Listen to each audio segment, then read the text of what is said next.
A horas de su asunción, el 2 de enero, el mandatario trasladó toda la problemática vinculada al reclamo de tierras indígenas al Ministerio de Agricultura.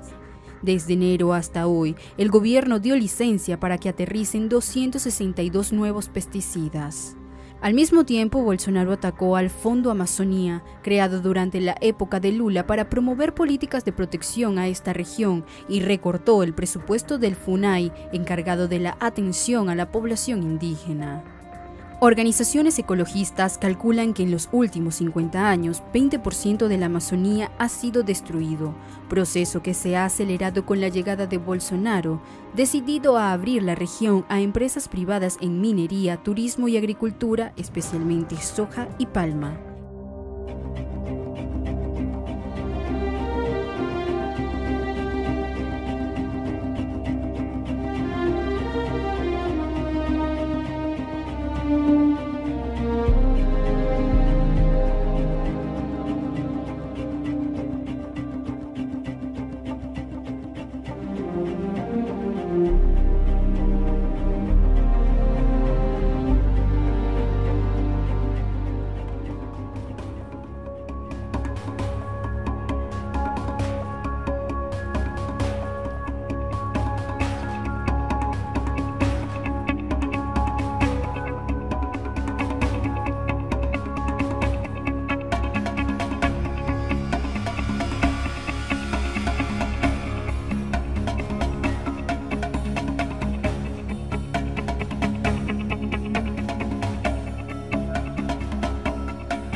Es brennt immer in den Monaten von August bis Ende Oktober. Das ist in Amazonien die Trockenzeit. Da werden die Brände gelegt. Man muss wissen, dass es keine natürlichen Feuer gibt in Amazonien. Also Selbstentzündungen, wie es sie in anderen Wäldern, in anderen Regionen der Welt gibt, sind in Amazonien nicht möglich. Die Brände sind eigentlich nur Ausdruck eines tiefergehenden Problems. Das ist nämlich das Landgrabbing. Also Farmer besetzen dort Land, meist illegal. Dann gehen sie dorthin mit großen Traktoren, mit riesigen Eisenketten und roden erstmal die Bäume, lassen die dann dort monatelang liegen oder ein paar Wochen liegen, bis das erstmal angetrocknet ist, und dann legen sie Feuer. Das geht eben in der Trockenzeit besser, und anschließend wird das abgebrannte Land verseucht mit Grassamen und dann werden die Rinder draufgetrieben. Die Endabnehmer profitieren natürlich davon, weil es dadurch mehr Rindfleisch gibt, was auf den Markt kommt. Woher das kommt, ist schwer zu kontrollieren am Ende. Das geht häufig oder zum großen Teil in den Export und eben auch sehr viel nach Deutschland und nach Europa im Allgemeinen. Das ist sehr, sehr häufig illegal. Immer mehr finden diese Rodungen und diese Brände statt in Schutzgebieten, die bisher weitgehend verschont geblieben waren. Ja, also das, was legal bewirtschaftet werden konnte, das hat man jahrzehntelang ausgenutzt. Bolsonaro hat schon vor Amtsantritt die Farmer geradezu ermutigt, Schutzgebiete zu verletzen und da reinzugehen. Er hat gesagt, das sind alles sozusagen nicht gehobene Schätze. Amazonien muss erschlossen werden. Also der Umweltminister Ricardo Salles ist ein Mann der Agrolobby. Der hat überhaupt kein Interesse daran, die Umwelt zu schützen. Der hat ein ausschließliches Interesse daran, die Farmer mit zusätzlichen Einkommen zu versorgen, sozusagen.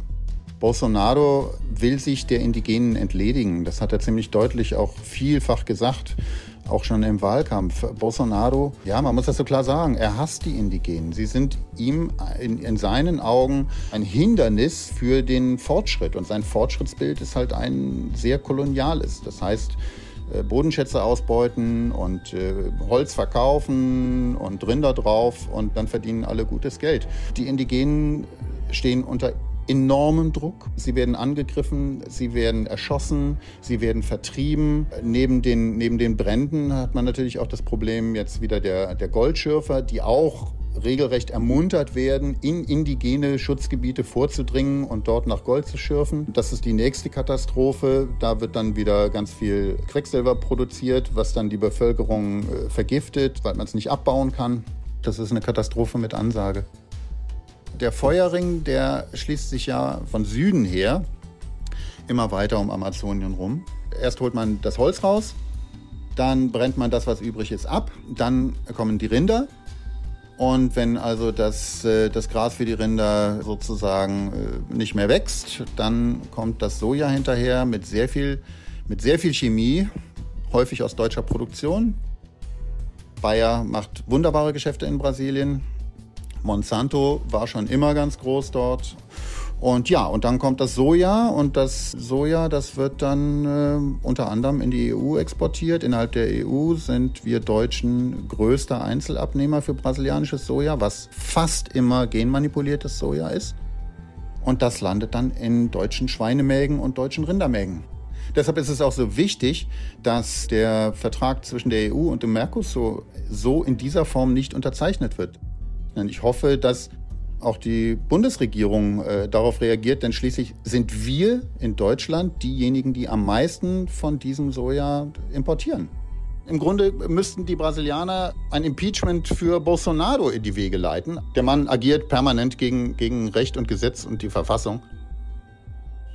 Não destruição, né? Isso é que nós desejamos mais aqui. Essas aves, tudo elas tinham vida. E nós, o nosso esforço é de proteger.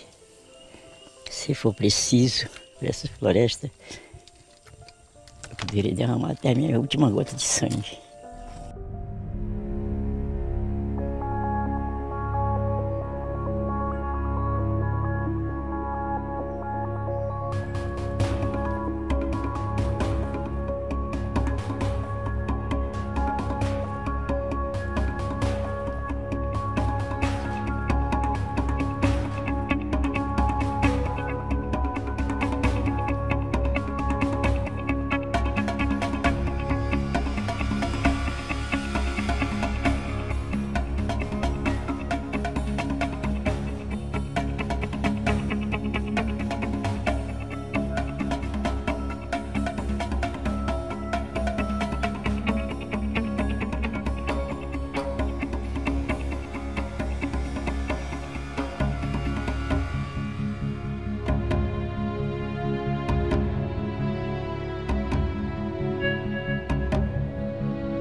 Bolsonaro entregó a los estados imperialistas una oportunidad de oro, la oportunidad para volver a poner sobre la mesa el tema de la internacionalización de la Amazonía. Los crímenes ambientales, los atropellos ambientales contra los indígenas, en favor del agronegocio, en favor de la industria extractivista, todos esos crímenes que Bolsonaro está cometiendo en la Amazonía, abrió las puertas para ese tipo de oportunismo de Macron. Hay que tener ojo sobre la actitud de Francia y de otros estados imperialistas, que claro, se aprovechan. Francia, Alemania o Finlandia o Irlanda no inventaron el pretexto les fue fornecido, les fue presentado por la política que conduce Bolsonaro en relación a la Amazonía.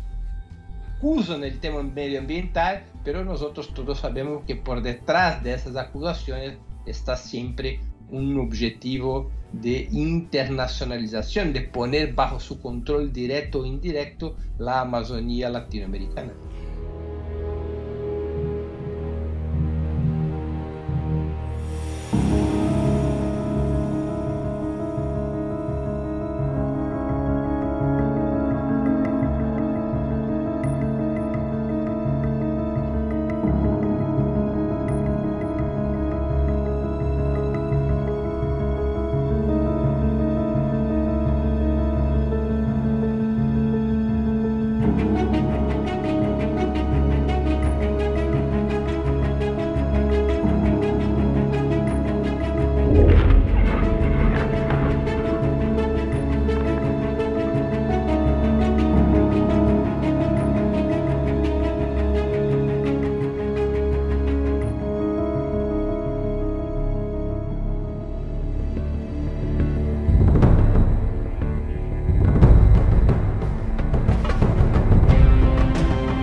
Bereits mit 15 Jahren gehörte der junge Joshua Wong zu einer Gruppe von Schüleraktivisten, die in Hongkong gegen die Beeinflussung der Lehrpläne durch die chinesische Regierung demonstrierten. 2 Jahre später, im Jahre 2014, wurde Wong Symbol der aufkeimenden lokalen Protestbewegung, die bei den Umbrella-Protesten gegen den chinesischen Einfluss demonstrierten. Vor allem westliche Medien machten den schüchtern aussehenden 17-Jährigen zum Gesicht der Protestbewegung. Spätestens 2015 begann die Karriere des westlichen Einflussagenten Wong. Nachdem Wong vom Time Magazine zum einflussreichsten Teenager des Jahres 2014 ernannt wurde, wurde Wong nun auch offiziell in Washington und den mit der US-Regierung assoziierten Thinktanks und Vorfeldorganisationen herumgereicht. Im Jahr nach den Protesten traf er unter anderem die Sprecherin des Repräsentantenhauses Nancy Pelosi, den Falken Tom Cotton und erstmals auch eine besondere Person, bei der er offenbar seitdem ein- und ausgeht. den republikanischen Senator und Präsidentschaftskandidaten Marco Rubio. Rubio ist kein Unbekannter. Er ist ein bekennender Anhänger der neokonservativen Falken und war schon der Strippenzieher beim gescheiterten Putsch in Venezuela. Im November 2016 warnte bereits die ganz sicher nicht als Peking nahe geltende South China Morning Post vor der Vereinnahmung Wongs durch die ultrakonservativen Eliten der USA und insbesondere vor Wongs Verbindung zu Rubio. Wong ist also beileibe kein unbeschriebenes Blatt und genau die Sorte Freiheitskämpfer, die in den transatlantischen Kreisen des Wertewestens so beliebt ist.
The Hong Kong rioters have gone so far as to produce and disseminate a veritable urban warfare manual describing in detail the division of labour between the close combat fighters, ranged weapon fighters, as well as various support roles. Their plan A appears to be, as cynical as this may sound, to provoke bloodshed by inducing local law enforcement to use firearms against the rioters. The rioters' awareness of their foreign audience was made plain by the displays of US flags, as well as the flags associated with Hong Kong's British colonial past. From the US perspective, crippling Hong Kong economically would inflict serious damage on China's economy and also badly dent its political image. Further complicating matters for Beijing is the Western powers, and principally the US's interest, in using Hong Kong as an instrument in the gradually escalating confrontation between East and West. Entirely unsurprisingly, Western governments and media wholeheartedly endorsed the protests while turning a blind eye to the increasing violence perpetrated by Hong Kong's urban warriors. It's not difficult to predict what kind of Western reaction would follow. Sanctions on Hong Kong officials, financial institutions, perhaps even on top Chinese leadership. It's evident that the Trump administration is raring for a pretext to break as many ties between the United States and China as possible, and also to force third countries, most notably the states of the European Union, to choose continued economic integration with the United States or with China, but not with both.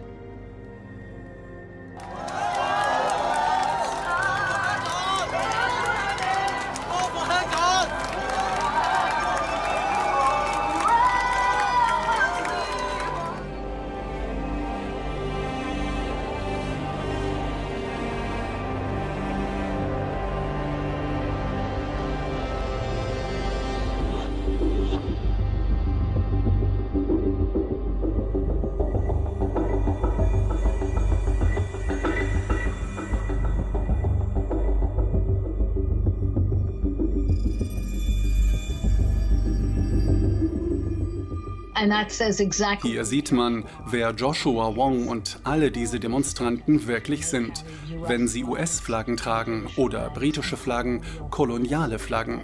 Sie wollen eine Intervention der Vereinigten Staaten gegen China, nicht nur in Hongkong. Sie wollen Gesetze, die zu einem Handelskrieg gegen China beitragen, und sie wollen einen harten Handelskrieg. Sie sind da die echten Fürsprecher. Ich denke, es handelt sich nicht um eine legitime Bewegung, denn sie sind extrem gut finanziert und auch organisiert und sie stehen nicht hinter den wirklichen Bedürfnissen der Menschen in Hongkong für eine Zukunft und für ein besseres Leben. Stattdessen wollen sie Hass erzeugen.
The United States has a strong military presence in the Persian Gulf. They have many naval ships. They have many bases. Western countries have bases.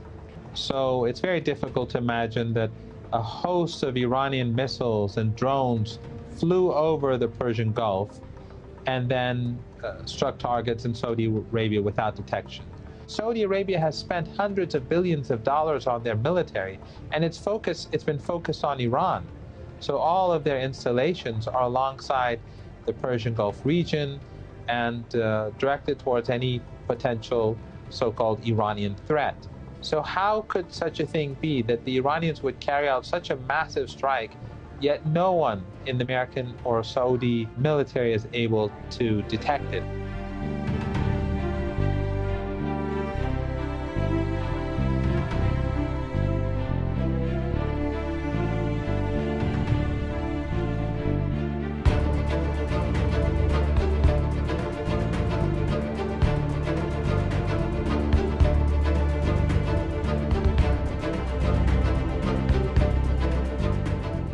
Haben die jemenitischen Rebellen ein Interesse daran, das zu tun? Hätten die durchaus, könnte man denen zutrauen. Haben sie die technischen Möglichkeiten, das so zu machen? Mehr als fragwürdig. Noch dazu, wenn die Amerikaner und Saudis das tun, was ihre Aufgabe wäre, nämlich den Luftraum zu überwachen, was sie natürlich auch tun. Wie sieht es mit dem Iran aus? Hat der ein Interesse daran? Nun, zornig sind die allemal, aber sind die so wahnsinnig, jetzt zu sagen, hey, bitte greift uns an, attackiert uns, führt einen Krieg gegen uns? Und zwar möglichst, solange wir noch nicht so weit hochgerüstet sind, was die Kerntechnologie angeht. Nicht so sehr wahrscheinlich. Bleibt die Frage, ja, wer kann es denn sonst noch gewesen sein? Die Frage müssen wir uns stellen, beantworten kann ich sie Ihnen auch nicht. Wenn es zu einem Ölkrieg kommt zwischen Iran und Saudi-Arabien, möglicherweise mit einer Schließung der Straße von Hormuz, dann sehen wir dreistellige Ölpreise.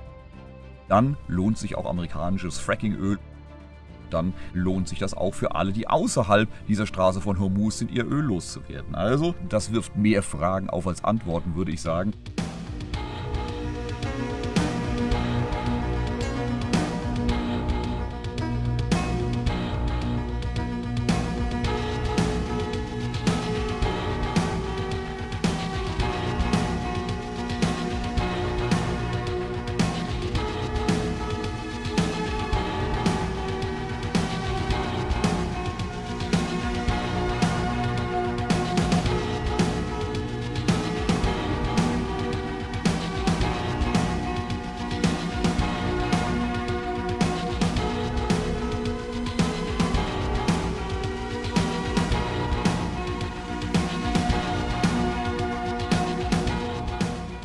The United States is pursuing its own interests, and that is to control the flow of oil to the world.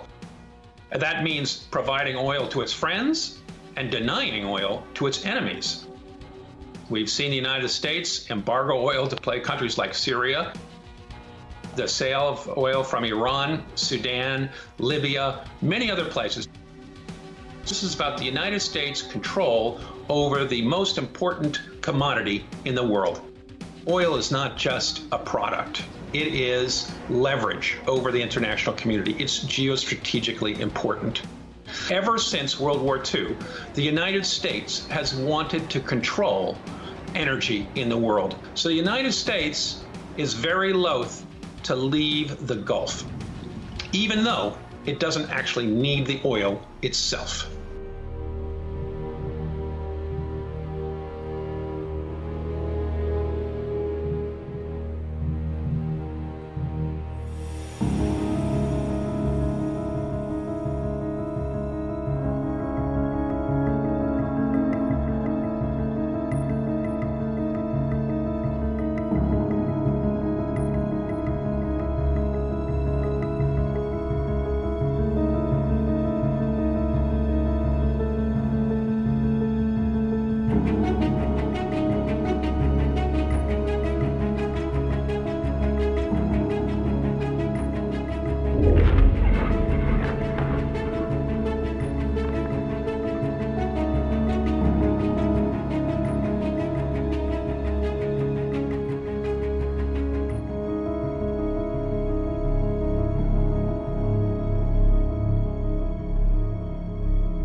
Votar en Navidad y acompañado del Belén, hecho.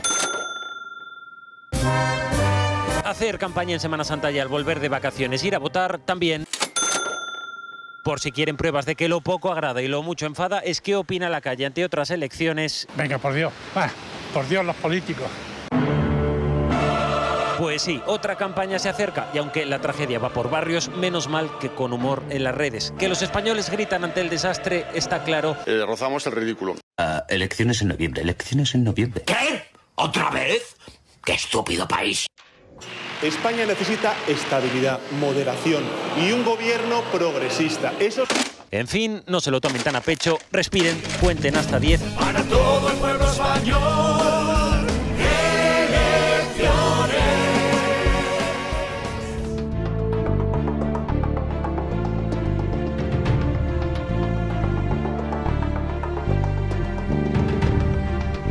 Que un político conocido internacionalmente se tome fotos con paramilitares armados en una zona con amplia presencia del narcotráfico sería un escándalo en todos los grandes medios del mundo. A menos, por supuesto, que ese político se llame Juan Guaidó y entonces mágicamente pasa a no ser escándalo en ninguno. Estas son las fotos, así es como las interpretaron los medios. Estas son las fotos, así es como las interpretaron los medios. Las incómodas fotos, las polémicas instantáneas, las controversiales imágenes. Nada de indignantes, escandalosas o por lo menos perturbadoras aunque sea. Nada, todo normal, comprensible, justificable. Los intentos de algunos por ocultar ciertos detalles reveladores, como por ejemplo la pistola que llevaba uno de los paramilitares en su cinturón, requirieron meterle zoom y recorte a las fotos, aunque fuera a costa de que salieran más pixeladas que un mosaico romano. Tranquilo, presidente. Usted siga así, sacándose fotos con todo el mundo, que algún buen recuerdo tendrá que quedarle para cuando concluya su presidencia imaginaria.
Suicide is very, very common in prison, but this particular facility has only had one suicide over the past 40 years. The other question that's come up is, where were the cameras? Why wasn't he being observed? I can tell you that someone that's supposedly been on suicide watch, no psychiatrist would take a person off of suicide watch in this kind of condition. I have never seen that in all my years of practice. It doesn't happen. This is almost unbelievable that this occurred. Medically, it's inexcusable.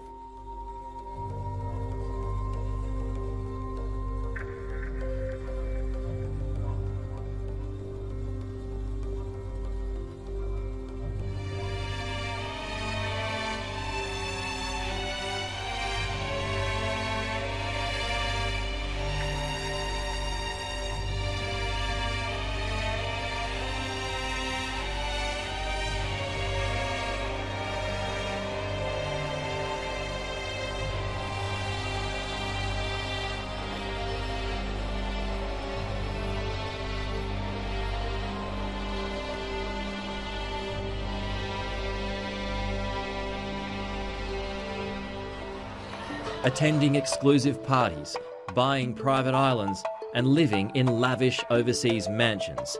This was the life of Jeffrey Epstein in the late 90s. Epstein once described himself as a collector of famous friends. Donald Trump reportedly attended several of those parties. This video shows them together at Trump's Mar-a-Lago resort in 1992. Trump told a New York Magazine journalist Epstein was a terrific guy, that he likes beautiful women as much as I do, and many of them are on the younger side. But he gave a less glowing appraisal just last month. I was not a fan of Jeffrey Epstein. I didn't want anything to do with him. That was many, many years ago. A previous US president appears to have had a closer connection. Epstein attended several fundraising dinners for Bill Clinton. A Washington Post examination of flight logs revealed Bill Clinton took 27 flights on Epstein's private plane. While making millions and mingling with the powerful, Jeffrey Epstein was also preying on the vulnerable. His depraved activities, confirmed and alleged, first came to light in 2008 in Florida. Investigators identified at least 40 alleged victims, among them Virginia Roberts Giuffre. Mrs. Giuffre claims she was lent out to prominent figures, including the man pictured with his hand on her 17-year-old waist in 2001. Prince Andrew, the Queen's second son, had a relationship with Jeffrey Epstein which spanned decades. Prince Andrew later said he stayed at Epstein's homes several times, and flight records show the prince travelled on Epstein's private plane in 1999. In 2008, Epstein was behind bars, convicted for soliciting sex with a minor, but given a dubiously lenient sentence of just 18 months. Soon after he was released and had returned to New York, he was snapped, strolling through Central Park with Prince Andrew. Now that's extraordinary that somebody who is the Prince of England would go and meet with somebody who has these convictions. Why did he go and meet with Mr. Epstein after he had been convicted, after he had been to jail, after the world had known what was going on inside Mr. Epstein's home?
What really happened at Epstein's Island? There's one person who knows all those answers. Her name is Ghislaine Maxwell. Known for her role as Epstein's sidekick and procurer for his underage sex trafficking and blackmail operation.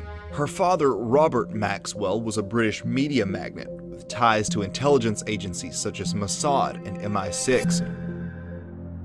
Ghislaine moved to New York City and promptly became a fixture among Manhattan high society. The number of celebrities, business moguls, and world leaders this woman has been photographed with is troubling to say the least.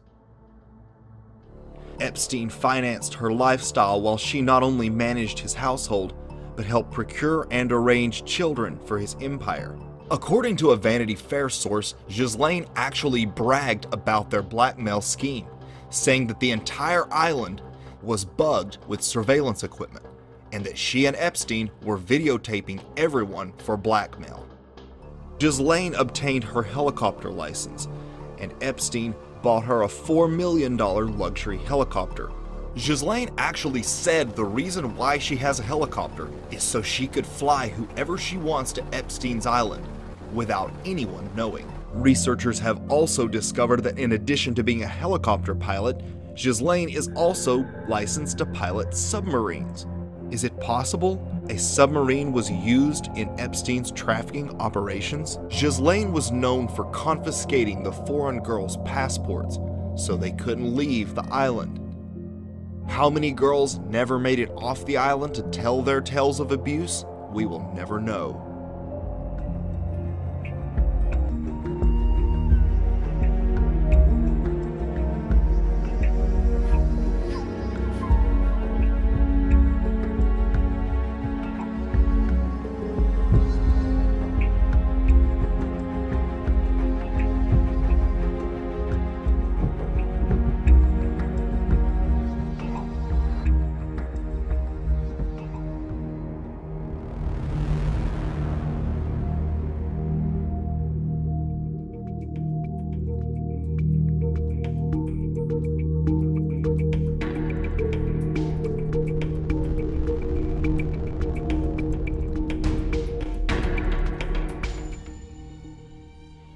If you look at the people close to Jeffrey Epstein, there's several figures that were very close to him that stand out. These include people like Ehud Barak, former Prime Minister of Israel. They were introduced by Shimon Peres, showing that Epstein socialized among these political players. And also Jeffrey Epstein had previously worked for Adnan Khashoggi. Adnan Khashoggi was involved in the Iran-Contra scandal and was known to be on the Mossad payroll at that time. Beyond that, we have Ghislaine Maxwell, who, by all accounts, was the person closest to Epstein and most involved in his affairs. Her father, Robert Maxwell, was alleged to be a Mossad operative, or at least linked to the Mossad. The ties to the mega group are really clear. And, they're often front people for oligarchs, in terms of like the structure and hierarchy of how things really work. There's people above them. And I think, honestly, the mega group is an example of that. So frankly, I think this is a network, really. I don't think Epstein was an isolated case. He wasn't just doing this to satisfy his own twisted appetites, as it were. He was doing this for power, and he admitted as much, and he also admitted, as did Ghislaine Maxwell, that they were acquiring dirt on powerful people. If it's ties to intelligence, and you look at the history of these type of operations and the people that surrounded Jeffrey Epstein, to me, it appears to be this network involving organized crime, the CIA, and elements of the Mossad. But of course, the reason that we're talking about intelligence agencies at all is the fact that the alleged reason the sweetheart deal was reached, and it has never been really talked about by anyone in the government, that Epstein was linked to intelligence, and that's why he had evaded justice for so long. Where Epstein is supposed to have acquired his money is much more of a mystery. He was supposed to have been involved in Wall Street and trading, but after all these charges came out, a lot of people on Wall Street said they'd never heard of his firm.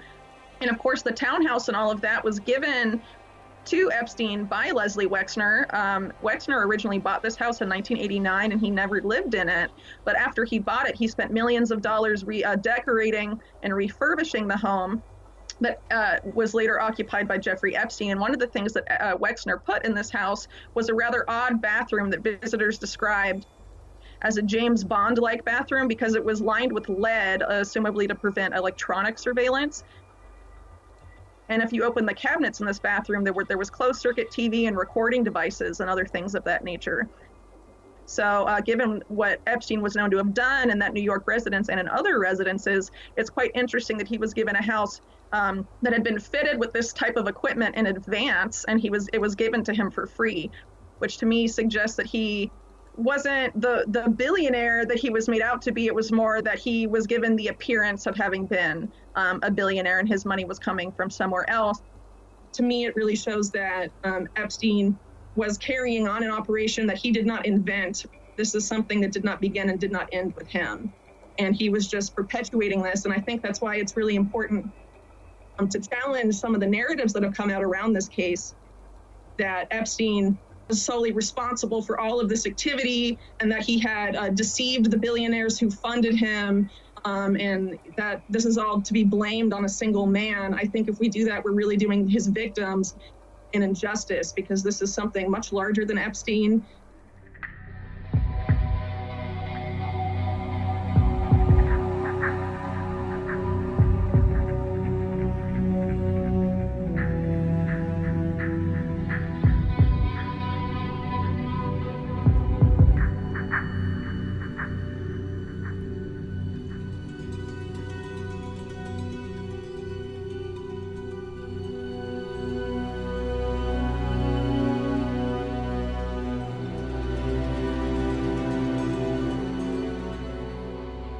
What we're looking at with Epstein are gateways to a global cesspit of paedophilia and also Satanism.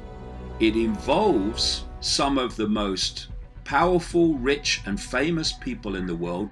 What this ring does from its controlling core is to use paedophilia to compromise people it wants to control, be they presidents or prime ministers or anyone of political and other influence who can make decisions that this cabal wants them to make to advance its agenda. And this blackmail operation is a speciality of the Israeli intelligence operation Mossad, as it is with the CIA and British intelligence. Now, Epstein was Jewish and a Zionist, and had big connections to Israeli politicians, to the military, and to the intelligence community. It also involves this web connecting to Epstein, something called the mega group. And this mega group connects us into Donald Trump, also at least one time friend of Epstein.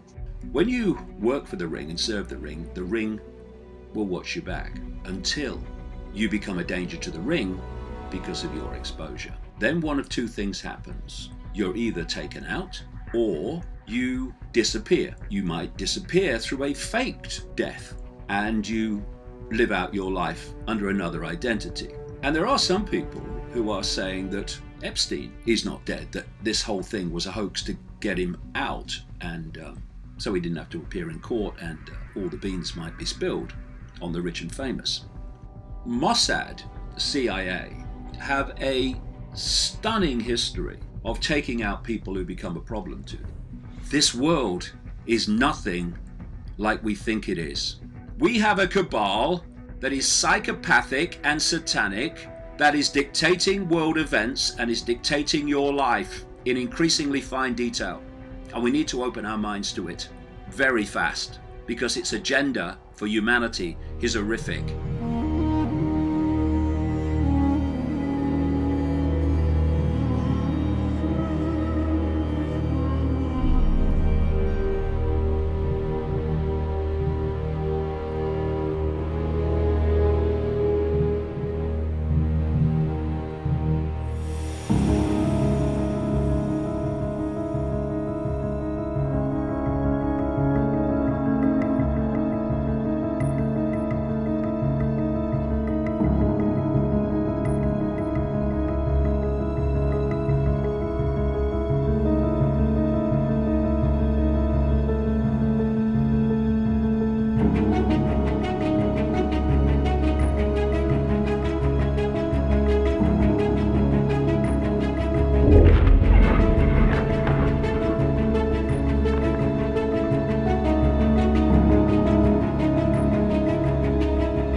Un objeto volador no identificado sale del cráter y se aleja lentamente.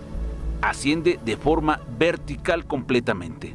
Es importante destacar que el objeto, al ascender, se observa por delante de los vapores y gases que en esos momentos está emitiendo el volcán.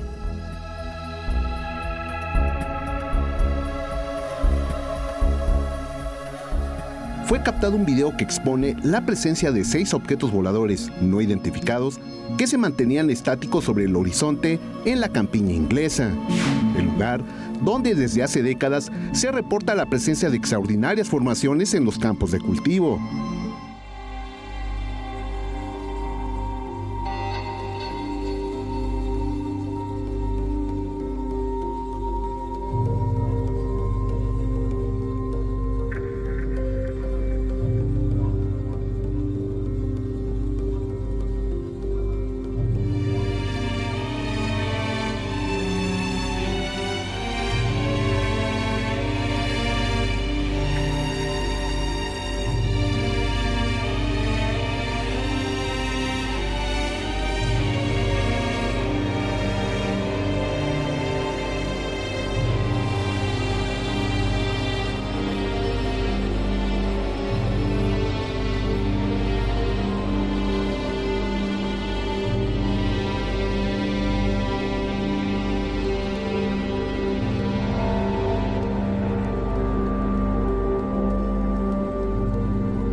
healers. And very, of course, tuned into all the astrological things. They could track everything. They even could track our cycle of ascension, and that's what 2012 was all about. Now that has passed, but we still are going through, you know, there's a little give and take of a few years where we're still going through this cycle. Now the most important part for me right now with the Mayans is the energy of the Mayan inner earth group. The Mayan civilization was huge, millions and millions of people. And that's where the Mayan inner earth group came from, so they actually went inner earth. When they left, it got messy. So that's where the sacrifice came in, where they're like, we must sacrifice to the gods, to the heavens, to like have these powers, to have, you know, it rain every year, to have all these different things happen. But it was skewed and went into the dark. So it was like, that's where the dark magic, the sacrifice came from, was actually these Mayans leaving.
Every ancient culture shares legends about interactions with subterranean races, no matter which continent they originate from.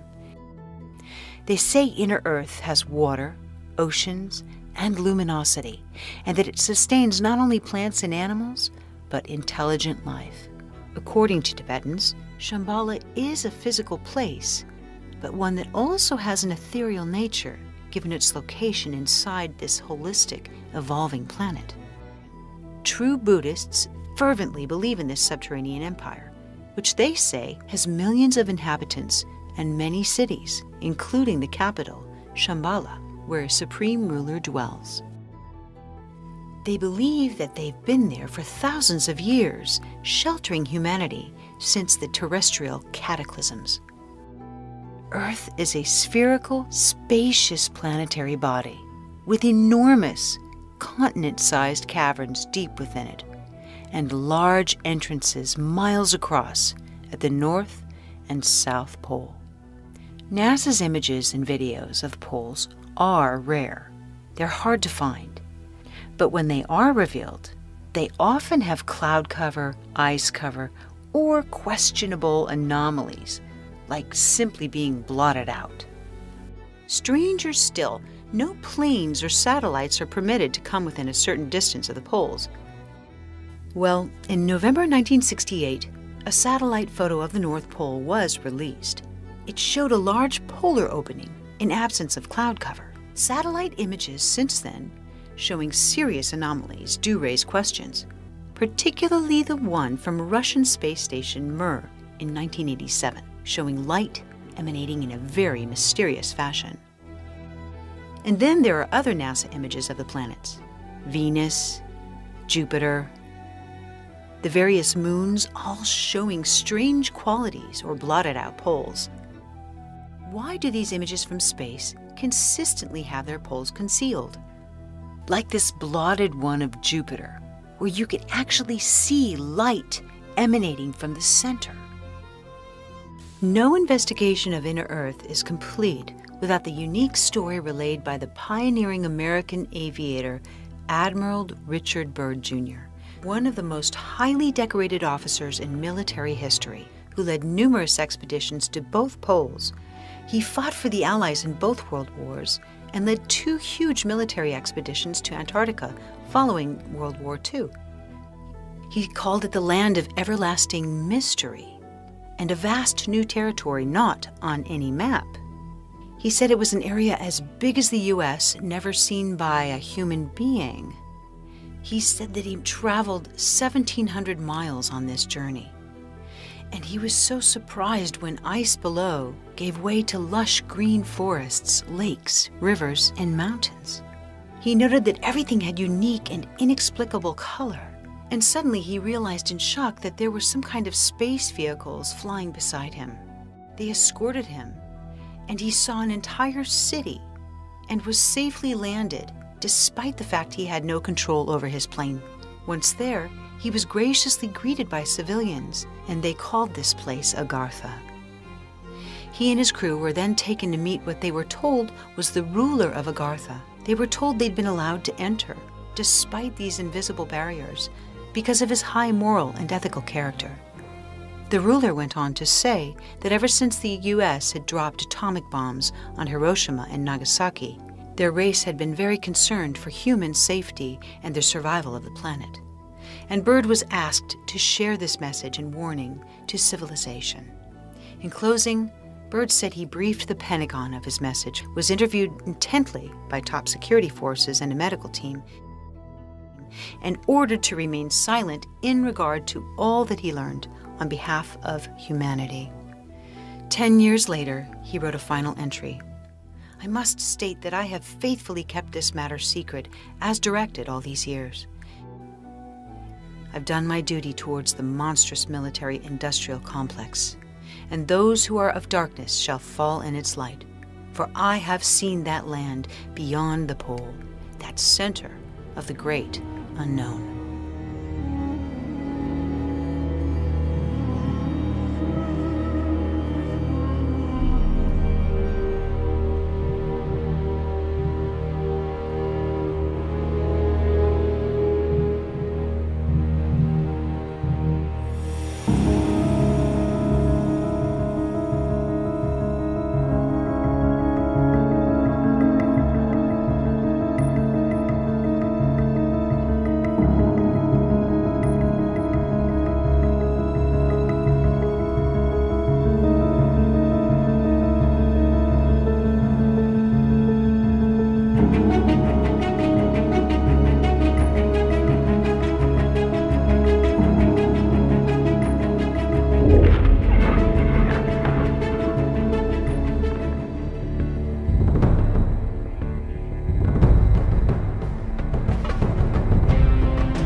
When I was in school, I was taught the brain is the master organ in the body, and of course the brain's important.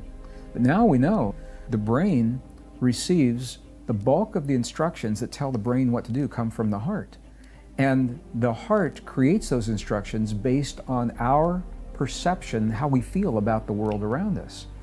When we have a sense of well-being and we feel safe, we send one set of signals. When we feel threatened or we're constantly being vigilant of the world, that's a very, very different chemistry that we're sending, and we do it instinctively.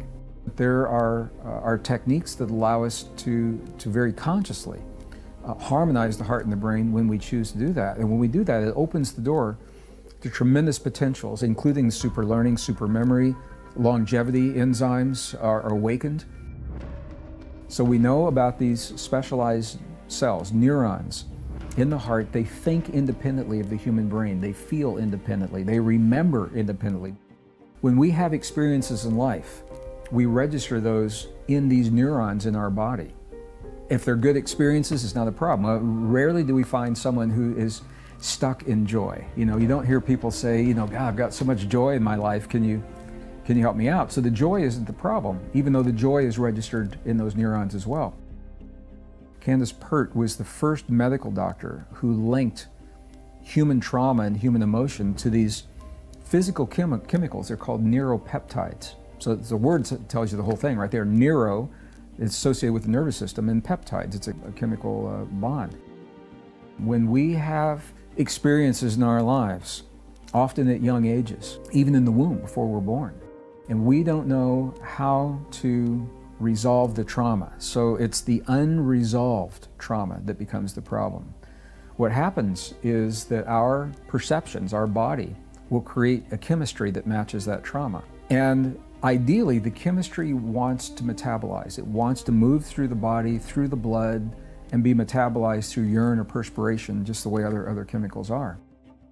But if we have not resolved the trauma, then our body will store the neuropeptides in an organ and keep it for us until we have learned to resolve or to free that chemical to allow it to move forward. If you don't know that those neuropeptides are in the organs and decades pass, then they will let you know sometimes by creating what we call illness or disease. They'll show up as a condition of inflammation initially, and the inflammation, if it's not addressed, can lead to something else. It's not the hurt is bad. That's not the problem. It's unresolved hurt.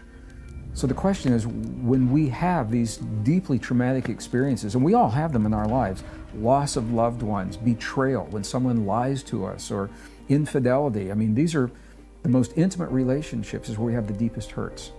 And we have those, where does that emotion go? If you're trying to recall those things with the mind, in the polarity, the mind and the ego and the subconscious patterning want a polarity response. They want a right or a wrong or a good or a bad. And when you look at the wrongness or the badness, that's where the hurt comes from. When we begin to access the memories from the heart that do not have that polarity, it's almost surreal. It's like you can be honest with yourself and objective about what happened without immersing yourself in the pain. And that is where these neuropeptides, they will begin to free. And of course, that has external, sometimes when they're free, you get a rash sometimes because they're moving quickly, obviously tears, a lot of emotion, shift in breathing. And what that means is that the hurt now has been redefined. You don't change what happened, but you change your ability to respond to what happened.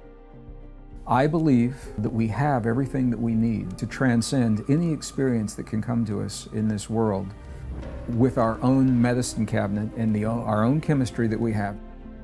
And when an individual is able to access this part of themselves and awaken this, and then heal what they've thought was their deepest hurt from something that's already within them, the level of confidence, the level of mastery, the level of self-esteem, knowing that you can do that, it changes the way you look at the world.